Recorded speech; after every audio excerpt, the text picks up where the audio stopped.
Good morning, beautiful people. Danielle here from Transcendence to the Truth.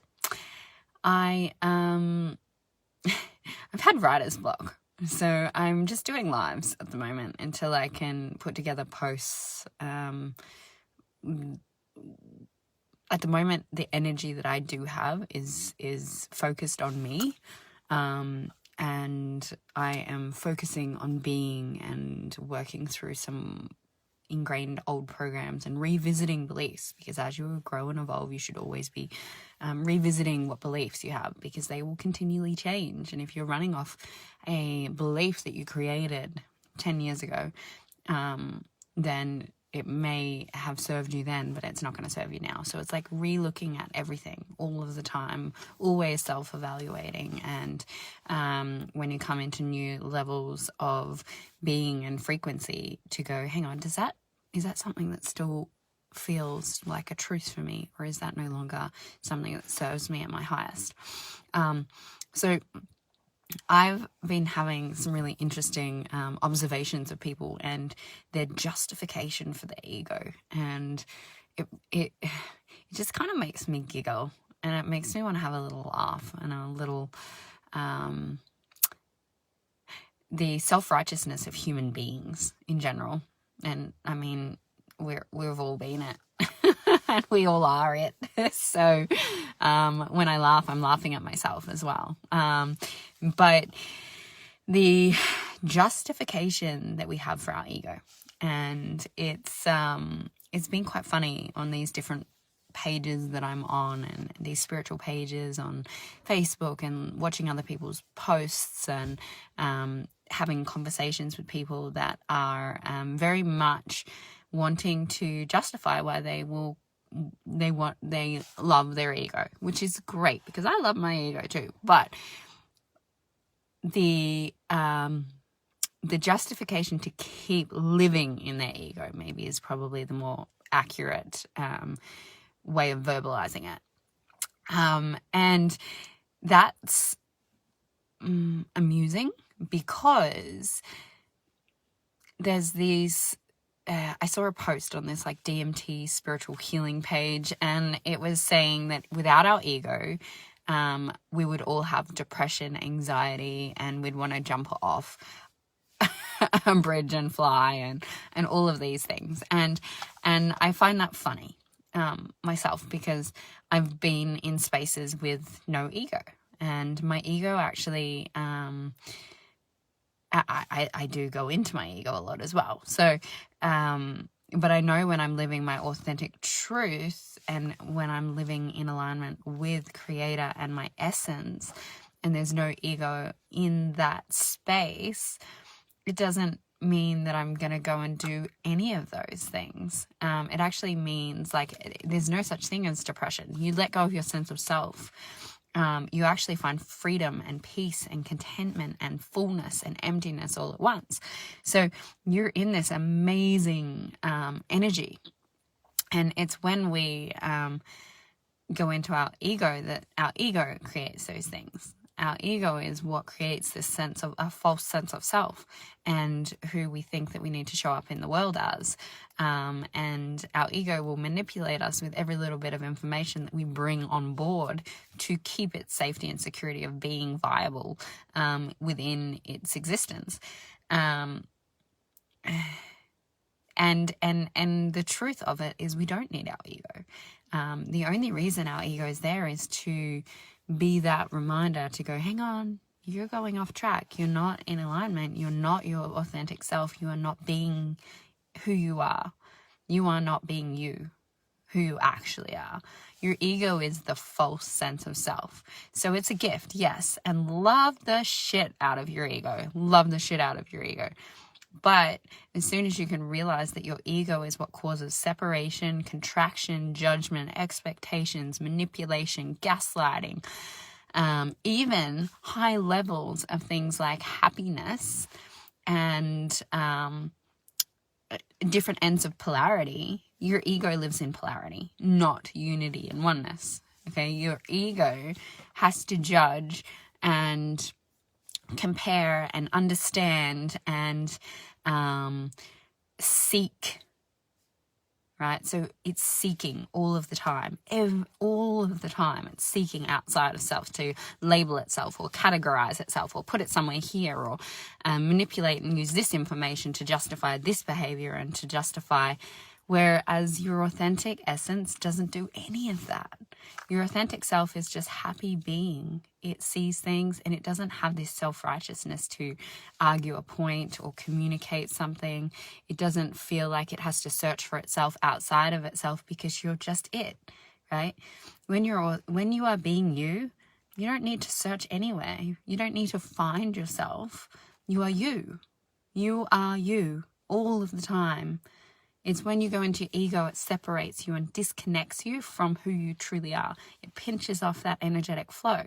So your ego is a gift, and love it and honor it, but see it for what it is. You don't need it other than to remember who you are. The more that you are who you are, the more that you practice that, the more you take away the programs, the more you deconstruct the bullshit beliefs and the conditioning and the trauma and all of the things that the mind creates, and the more you feel, okay, because our minds fuck us over, the more that you go into feeling and being and relaxing into that and surrender and trust,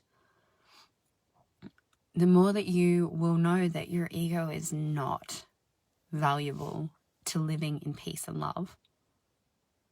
It's something that will continually try and create a wrongness in your experience. It's that inner critic that never shuts up. It's that, it's like having a roommate. And I heard this in an audiobook and I loved it. It's like having a roommate that is super opinionated on everything and just never stops talking. And you go everywhere, and it's like, even if you don't value that person's opinion, but you have allowance for them, say, you're taking their opinion on board all of the time, and you're doing what that person is saying. It is a separate entity to who you actually are. Okay? It's not who you are. Your ego is not who you are at all. Not one little tiny itty bit. It's an occupant in your human experience, in your body, as a way to come to awakening, seeing, remembering, and experiencing this human experience the way we're supposed to, is to get to a point of opening our eyes and seeing, holy moly, life is so much better than I ever thought, because I was brainwashed.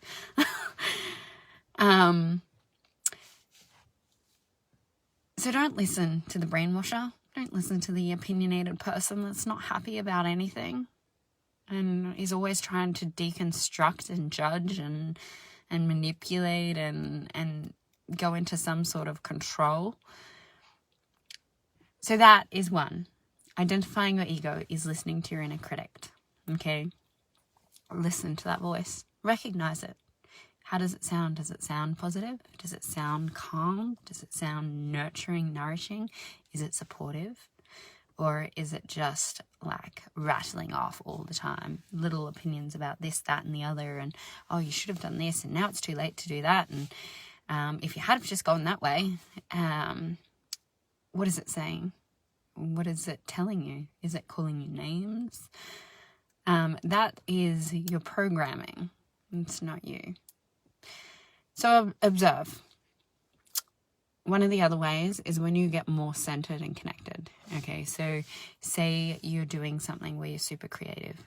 That's probably the best way for most people to start to identify their true nature, is when they're in nature or they're in a creative flow state. They are in alignment with who they are. Writing or something that just flows. Dance. And notice that feeling. Notice that lightness in your body, your being. Notice that when you're doing that and you're in flow, you often don't have much thought. You're just content in that space. You're present. That's your authentic energy. And knowing that and knowing what creates that for you is important as well. because you should be living in alignment with who you are in your truth. So that is noticing that. And then when you're in that, the more that you practice that, the more that you can be that, the more that you'll notice when you flick out of it. All right. When you are in flow, you are open. Your heart is open. Your chest is back. You don't feel contraction in your body. You don't feel contraction in your mind. You feel relaxed, peaceful, connected, light, joyful. Okay. Happiness is, in my opinion, a construct of the mind.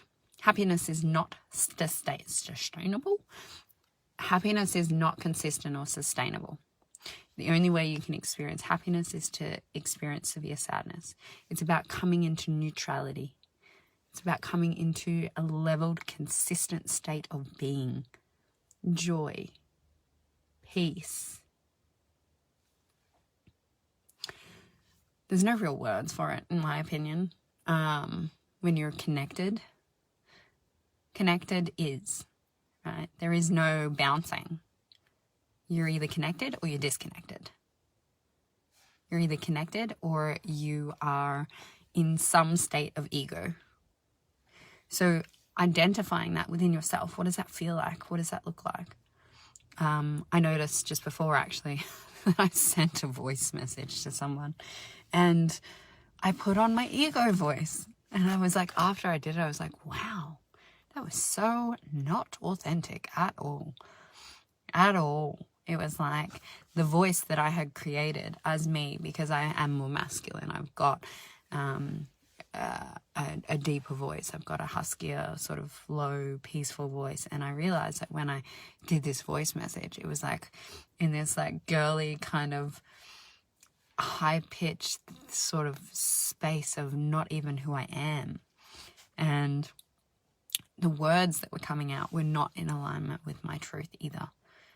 So slow down, take a moment, open your heart, come here, even if you have to tap yourself here. Oh, wait, hang on. Am I in my heart? Am I open? Am I contracted? Why am I contracted? What's happened that's made me contract? Okay, back, centered. Slow down your speech. Be mindful of what you're saying. Be mindful of your body. Be mindful of your energy. The more that you live in that state, you can just observe the world for what it is. You can show up in conversations and not try and judge or change people. You won't get affected by people's points of view because you realize it's not personal. They're just stuck in their own shit and their own beliefs. You will find peace within yourself. And that means by being more present, you'll stop and you'll see the grass growing and you'll actually see it's beautiful. You know, you'll see the gifts of going and meeting new people, even if they're not at the same space as you, because you're no longer judging them on their journey. You're seeing them as where they are and their beauty just for being them. You're holding space for change. You're not contracting. You're not resisting. You don't need your ego, other than to remind you who you are. I love you. Have an absolutely beautiful Wednesday. I would love to hear your comments and points of view and opinions on the ego and how it does or doesn't serve you, whether or not you're willing to let it go. I held on to mine, controlled, wanted to hold on to it so tightly. I didn't want to let go of control because that means I had to surrender to the universe. And I wouldn't be able to manipulate things to keep myself safe, right? To protect myself. And then I also wasn't able to feel unconditional love. It wasn't until I decided to fully surrender that. I don't need a sense of self. I don't need a character. I don't need to make myself special. I don't need to make myself feel important. I don't need to validate myself anymore.